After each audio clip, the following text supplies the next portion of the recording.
What's up, everybody? Welcome back to another episode of All the Mods Expert Mode. Oh yeah, guys. Whoops, hit F5 one too many times there. So last episode, we started working on getting more power hooked up over here for our EU.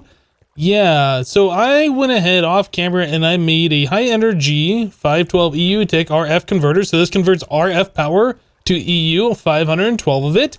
And I was thinking, since there's multiple sides on this thing, can we connect glass fiber to multiple sides and pipe it through our P2P tunnel here to send a lot more power over?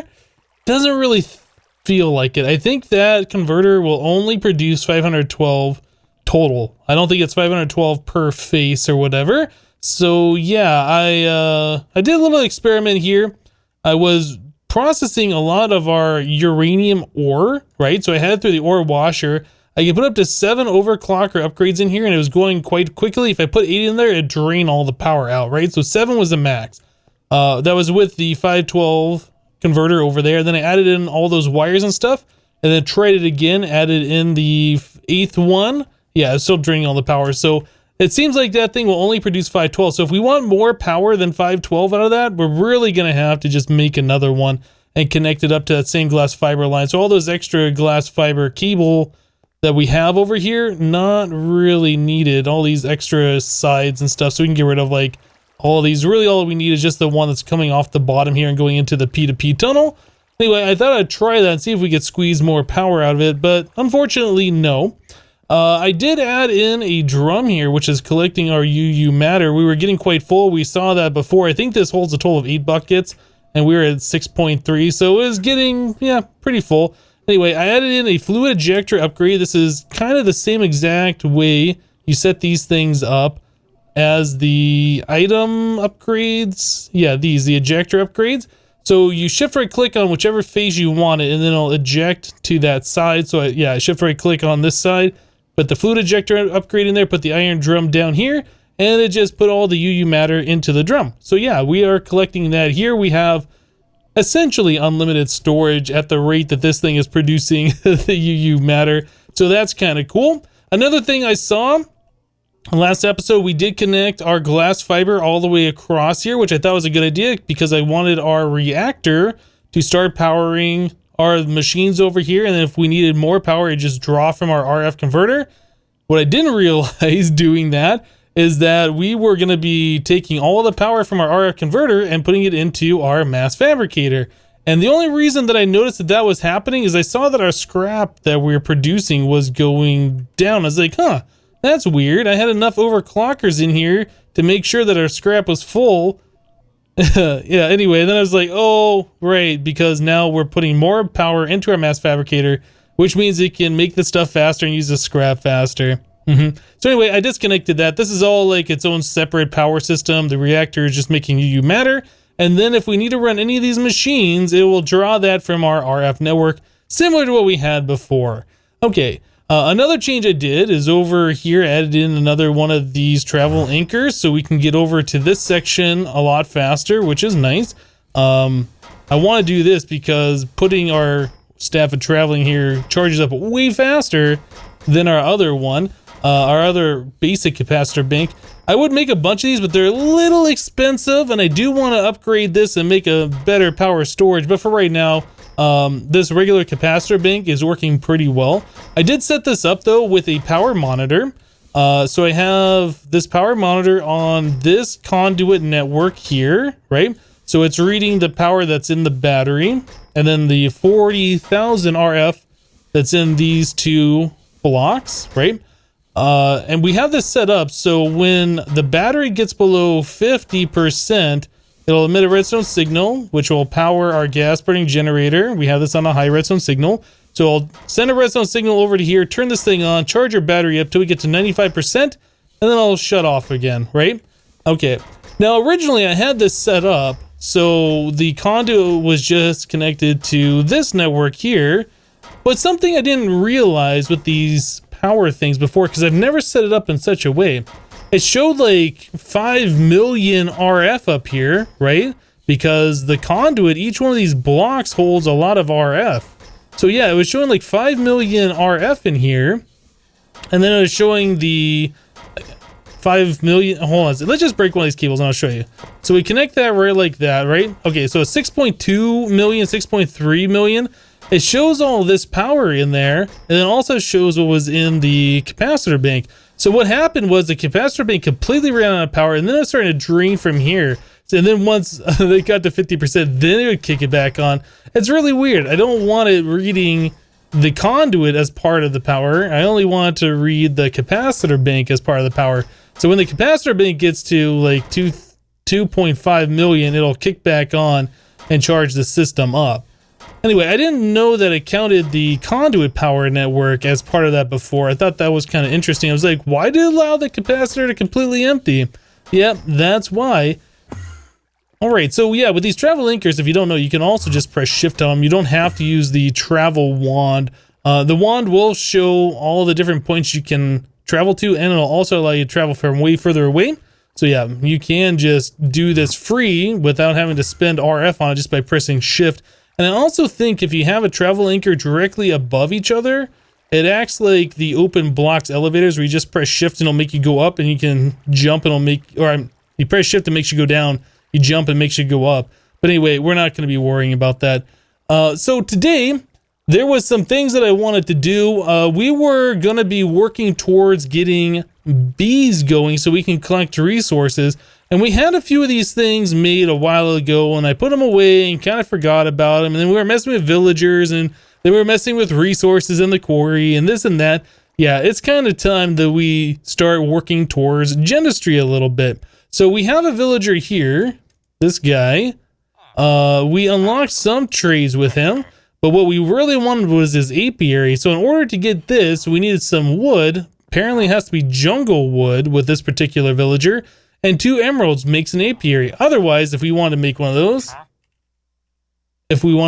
those, by ourselves, we would need living wood, which requires the wildwood log, which, yeah, that was a whole process. I really want to avoid having to do this. Also, it requires the bee house, which we have 2 of those outside at our villager, our forestry villager house. Let's go out upstairs, I guess. Where is it? Yeah, over here. We have 2 bee houses that are already back here. These are not apiaries. So yeah, we could steal those and put that as part of the recipe, but we'd still need the wildwood and all that kind of stuff. So I feel like it's just easier to get one of these forestry villagers and just do a little bit of trading. All right, so I don't even know, do we have any jungle wood? We do have a little bit, so we can grab, oh, we have more than I thought we did. Some of that, and then we're gonna need, I guess that's a stack and a half of emerald. And we only have 55, which is fine. We can always spawn in more villagers and trade and all those kinds of things. Okay, so we will do jungle wood. Plus that. Oh, you know what? I was thinking, yeah, we would need way more wood than that if we were going to do all the stacks of wood that I was thinking that we were going to need. Anyway, so let's go ahead and trade all these guys in. Okay, so each one of these apiaries, if I remember correctly, we need one of those per industrial apiary, right? So now we can make some of those, but we also need these alveary blocks. So this is another thing that's kind of like, all right, so the alveary blocks, oops, I clicked off there, requires the impregnated casing, which is more wood and then seed oil. So we're gonna have to make some of that. Let's see, what else? It was the scented panelings. So before we really get into that, this is our next step. So yeah, we need the pollen and the royal jelly, which means we have to do a little bit of vanilla forestry style bee breeding. So, that goes kind of slow. We're going to want a way to speed that up. And you do that with frames. So let's see. Do we have any crazy good frames? We have the base forestry ones. These just essentially make the bees last longer and make them produce more, right? So production 2 times. I guess it does something with the genetic decay. I'm not really sure what that's all about. And then we have these other types of frames over here, which we have a sweet frame, which increases the production, and the lifespan stays the same. We have a super cool frame, which reduces the lifespan. And then we have a mutating frame, which leaves the lifespan alone. Previously would use chocolate frames, I do believe, to decrease the lifespan of the bees. We want them to die off faster so we can you know, continue trying to breed them and all this kind of stuff. It doesn't look like we have very many options here. Yeah, I think the super cool frames are gonna be the only way we can do that. We're gonna need crushed ice. Oh man, can we even get crushed ice? We need ice shard. And it looks like we can only get ice shard from bees. So it looks like before we can even get into the better frames, we're just going to have to do this completely 100% vanilla forestry style. Okay, so now I'm kind of thinking, I remember that we have acceleration wands. I don't know if this works on bees or not. Oh, but you know what? That requires awakened draconium. I was thinking we might be able to cheat the system a little bit. Put the bee in the apiary, right? Have it breed, do its thing, and use the acceleration wand on it to speed up the production and the lifespan. But yeah, if we need awakened draconium for that, that's not going to work, is it? Okay, so what does it take to make awakened draconium? I can't quite remember. We need to do the fusion crafting, which means we need draconium blocks, which I guess before we'd even do this, we would need to get into blood magic. Oh my goodness. And then the draconic cores, nether stars, vibrant, and more draconium. Yeah, so blood magic was the only way that we saw previously in order to make the draconium without requiring all of these resources. Oh my goodness. I can't remember. How expensive was that? That was a little expensive because we had to go through all the rockhounding stuff. Maybe, yeah, I didn't really think this through. I guess maybe what we need to do is to start into blood magic next. All right, guys. So before we travel down that really long path of getting into blood magic, making draconium, making awakened draconium, all this kind of stuff, I wanted to see if the acceleration wand did in fact make the apiaries go faster. If it does, that's really going to speed up this whole process. So I got myself a creative capacitor bank here so we can just keep the wand charged. In the past when I've used this wand in 1.10, it did require experience, but it looks like in this mod pack, experience is not a thing these wands require. So we don't have to worry about that. We would only have to worry about RF.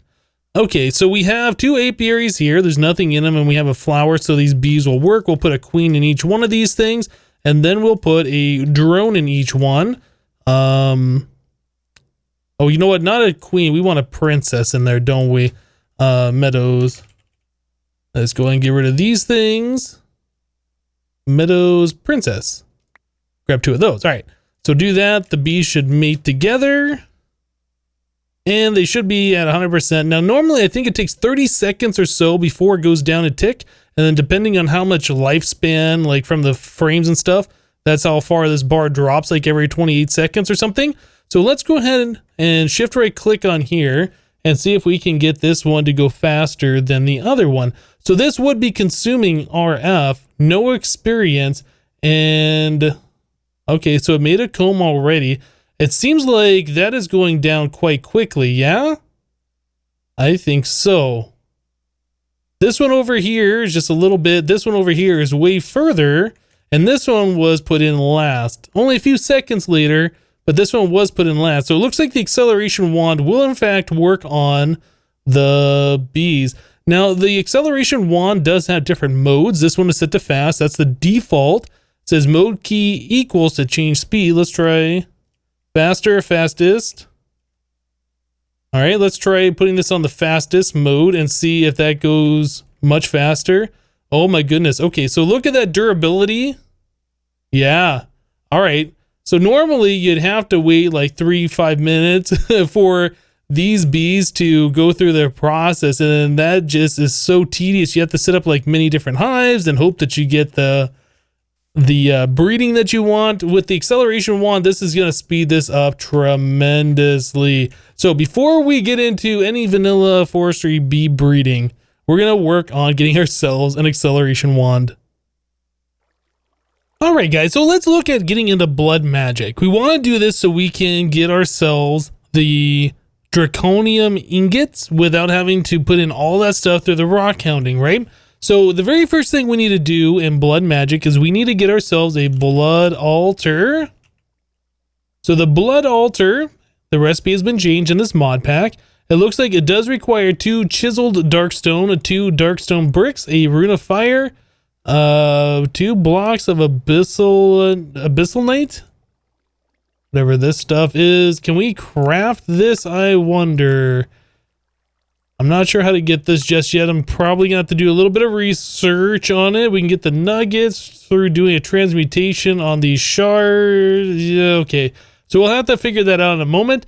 Then we're also gonna need a demonic will. So the demonic will can be obtained by killing a mob with a sentient weapon or by throwing a snare at it and killing it while it has white particles. So we need to get ourselves a snare. Rudimentary snare. So this is cobweb plus silk wisp from forestry. Oh my goodness. And then some impregnated sticks. So yeah, everything that we want to do right now is involving forestry and bees at the moment. Now, silk wisps. I don't think we have any silk wisps. Let's take a look at how we get those. So the silk wisps are collected from a silky propolis, which is gone from silky combs, which come from tropical, exotic, or Edenic. I forget how to pronounce those. These are the ones you get at Easter time. You can only breed them during Easter, and then stringy looks like we get those. So out of all of these bees, the tropical ones, I think we can farm directly from hives in a jungle.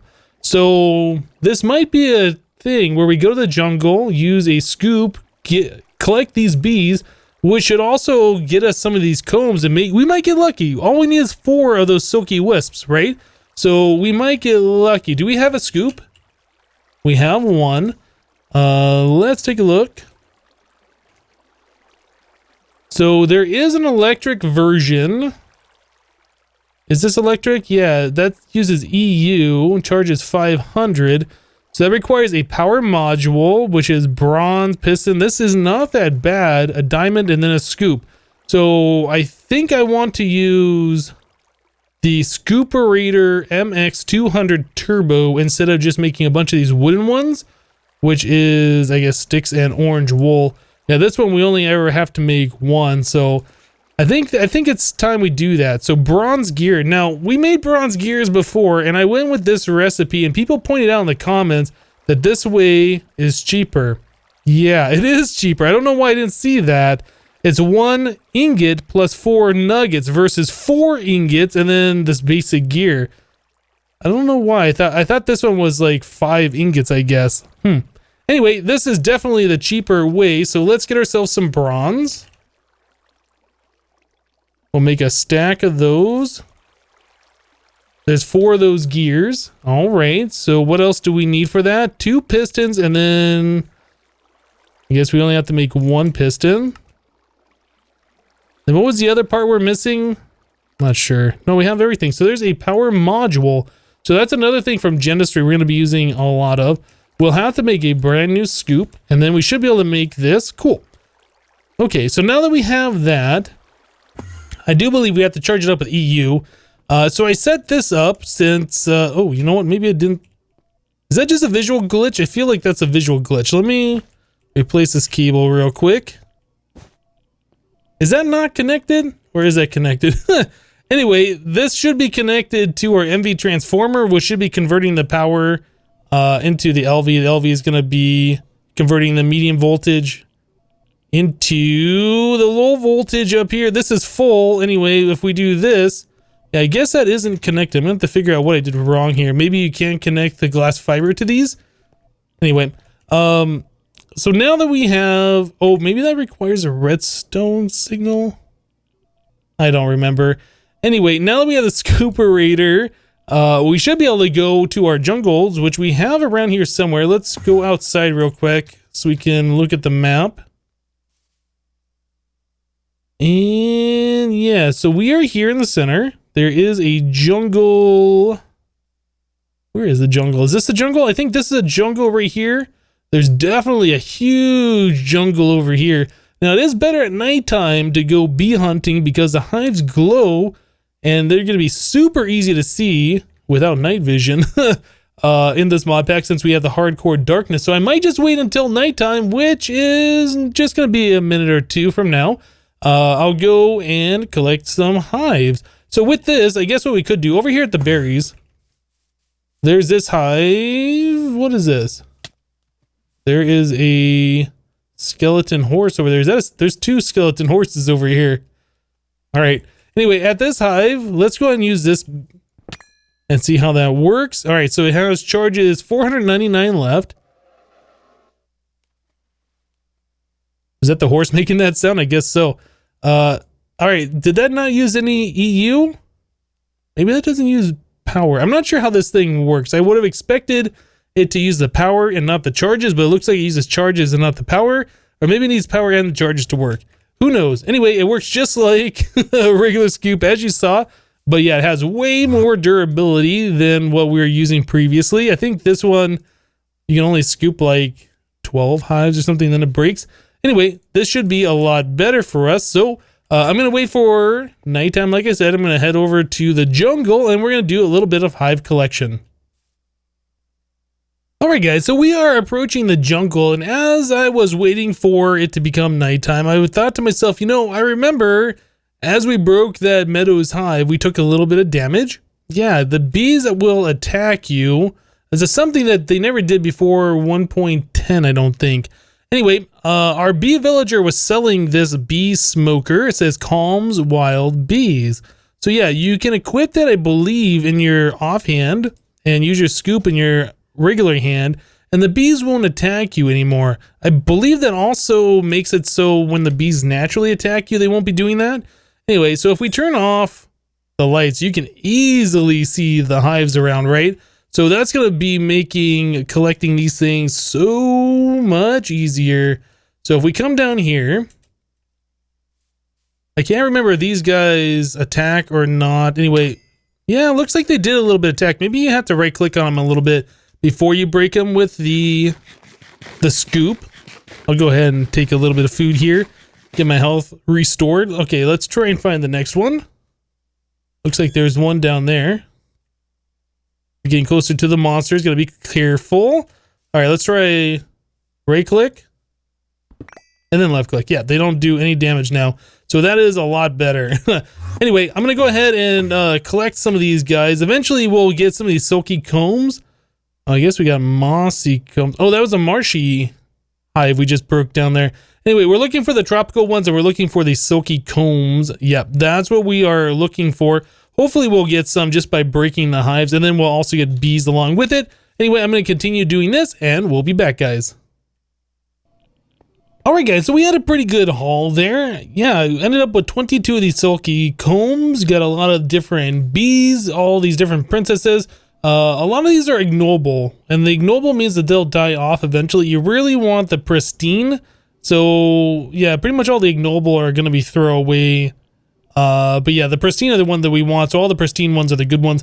Anyway, I found out how to use the EU on the scooperator. Yeah, so anyway, let's charge this thing back up. So, oh, okay. So actually, I think the charges are based on how much power is remaining. Aha, I did not know that. So anyway, you can see I have some tropical hives in my inventory here. Let's go ahead and right click on them with the smoker so they don't sting us. So anyway, if you take the scoop and you shift right click on it, you get the hive back, but that uses 20 charges, which I guess is a little bit of EU power. You can see we have 12K out of 12.5K, right? So yeah, that's kind of cool to know that you can take these hives if you want to. Smoke them so we don't take damage. You can take the hives if you want to for whatever reason. I'm not really sure what we'd want those hives for. I think, was it regrowth that I played before where you could take different hives and convert them into other types? Maybe that's a thing. I don't know. Anyway, it's not really needed at this point in time for us. So we got 24 of these silky combs, which is pretty awesome. Now, I do believe outside we had a, is it a centrifuge? I think we had one of those. Let me go charge my wand real quick while we're down here. I use the wand quite a lot over there trying to get around. Still don't have a jetpack yet.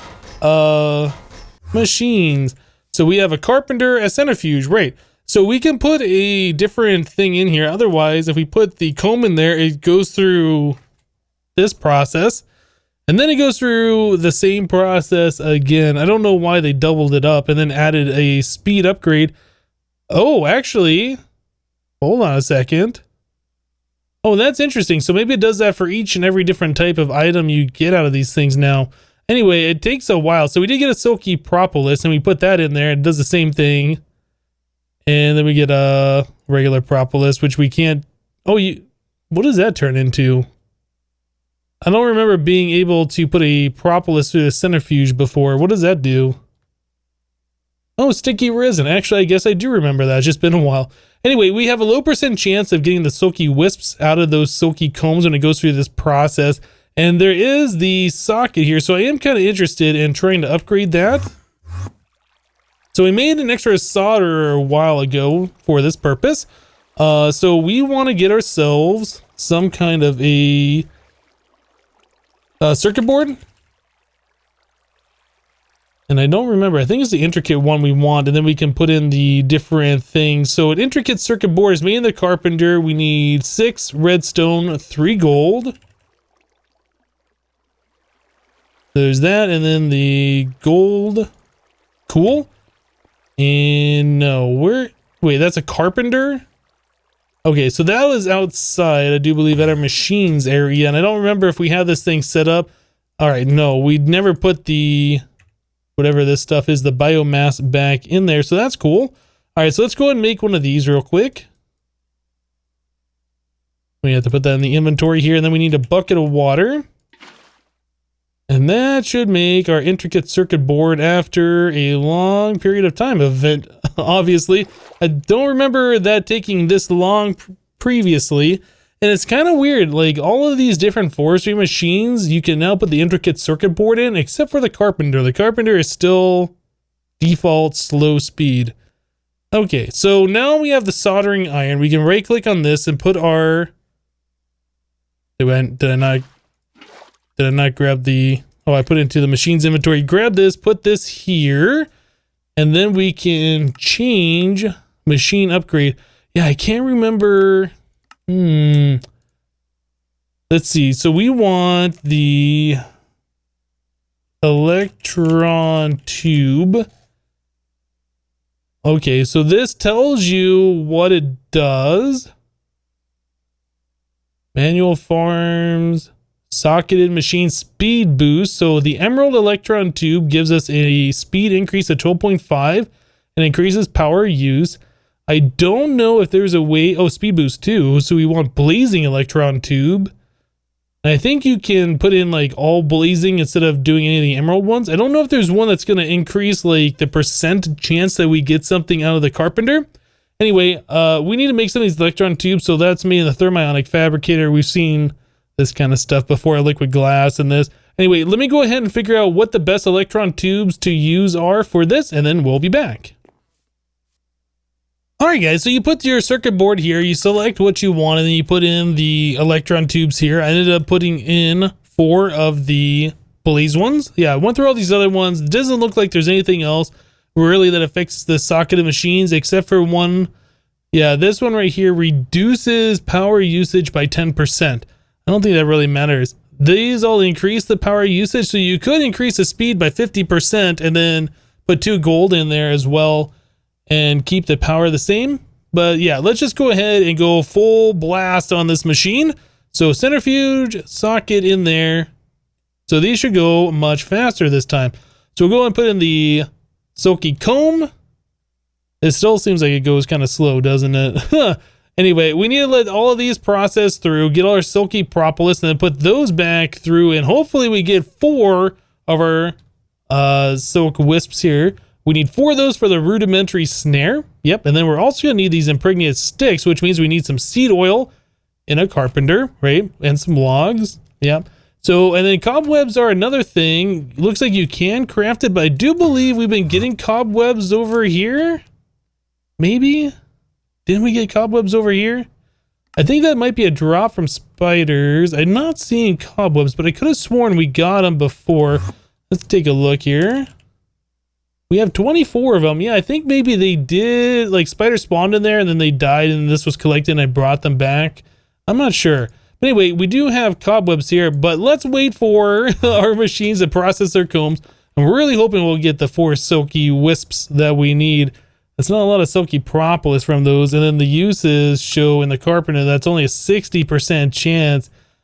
Well, we have 9 of them, so we have a pretty good chance of getting the 4 that we want. But anyway, let's wait for this to finish up and we'll be back, guys. Okay, guys, so I just put the silky propolis in our centrifuge here, and it looks like we have collected the 4 silk wisps that we need. We got a few extras, so that's pretty cool. I'm glad that we have extras, and just in case. So we have the silk wisps. We now need to get the impregnated stick. So I went ahead and I put some pumpkin seeds into a squeezer that I just made. Squeezer is a pretty easy machine. It is 8 bronze, 6 tin, and then 2 glass, right? So I went ahead and I put that in here. We just processed 20 seeds. We have this. So now we should be able to take those. Let's extract out of here. Always active. That should go seed oil into this. Let's clear the recipe on our carpenter. And then we need to put in some logs. All right. So now we are getting our impregnated sticks. So silk wisp, impregnated stick. Let's see. Is that all we need? And then the cobweb. We can get rid of this. This should be empty of stuff. All right, cool. So back upstairs, we'll make our rudimentary snare. All right, so now that we have those, we could go visit our our friends over here. So you throw these at the monsters, and yeah, that one's got the particles on it, so let's kill you. And that gives us a demonic will. So now we got some more of these. I'll go ahead and toss a little bit more until we get... Oh, maybe the skeleton's a bad idea since those guys move away. Maybe another zombie. Get that guy out of there. Whoop, did we get another demonic will? Okay, so we did. Even though the skeleton killed it, we got another one. So, we have, I think, the hard part for getting the blood altar at this point. So we're going to have to figure out how to get the abyssal knight. But yeah, I think we're out of time for today, guys, unfortunately. So yeah, we got a lot of good stuff done. We kind of skipped a little bit of forestry without having to really get into it and do bee breeding or, you know, I guess letting the bees do their thing and collect combs. Yeah, we just went off to the jungle. We scooped some hives. We got all the propolis that we needed, all the silky wisps and all that kind of stuff. So yeah, that's pretty awesome. But anyway, guys, that's going to do it for today. Thank you guys for watching. Remember to leave a like on the episode if you liked it, and we'll see you next time. Thanks for watching, guys. Bye-bye.